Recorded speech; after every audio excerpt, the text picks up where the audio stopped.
Hi friends, welcome back to my channel Sri Junction. இன்றைக்கி வந்துட்டு வெள்ளை பூண்டு கார சட்னி எப்படி பண்ணுறதுன்னு பார்க்கலாம். பாருங்க, அதுக்கு வந்துட்டு வெள்ளை பூண்டு, கொஞ்சமாக சின்ன வெங்காயம், ஓகே. அதுக்கப்புறமா கருவேப்பிலை, புளி, உப்பு, அப்புறமா காஞ்ச மிளகா தேவை, ஓகே. காஞ்ச மிளகா வந்துட்டு காரமாக வேணும்னா இன்னும் நீங்கள் ஜாஸ்தி மிளகா ஆட் பண்ணிக்கலாம். வாங்க இப்போ எப்படி பண்ணுறதுன்னு பார்க்கலாம். ஸ்டவ் ஆன் பண்ணிக்கலாம். இப்போ வந்துட்டு இதுக்கு வந்துட்டு நல்லெண்ணெய் யூஸ் பண்ணுங்கள், ஓகே. அப்போ தான் நல்லாயிருக்கும். வந்துட்டு நம்ம எண்ணெய் ஆட் பண்ணிக்கலாம். மிளகா போட்டுக்கலாம். இப்போ மிளகா ஆட் பண்ணிவிட்டு கொஞ்சம் ஃப்ரை பண்ணிக்கலாம். நம்ம வெள்ளை பூண்டு, அப்புறமா சின்ன வெங்காயம்,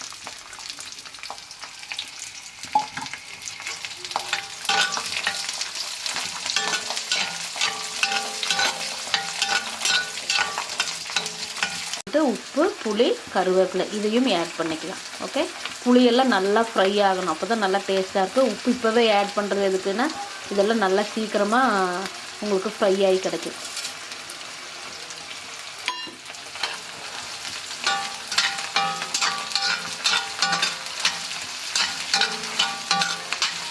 வந்துட்டு அயன் கடாயி, இதில் வந்துட்டு பண்ணிங்கன்னா நல்லா டேஸ்ட்டாக இருக்கும்.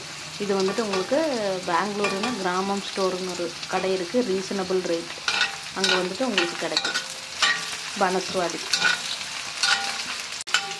நல்லா ஃப்ரை பண்ணிக்கணும், அப்போ தான் நல்லா டேஸ்ட்டாக இருக்கும்.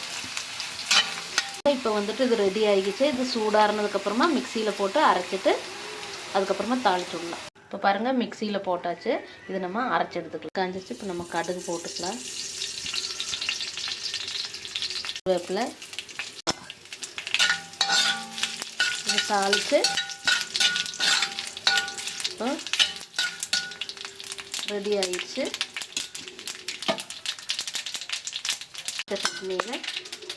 சட்னியில் ஆட் பண்ணியாச்சு. வந்துட்டு நம்மளோட சட்னி ரெடி ஆகிடுச்சு. பாருங்கள் எவ்வளோ டேஸ்ட்டாக இருக்குது, ஓகே. நீங்கள் ட்ரை பண்ணி பாருங்கள்.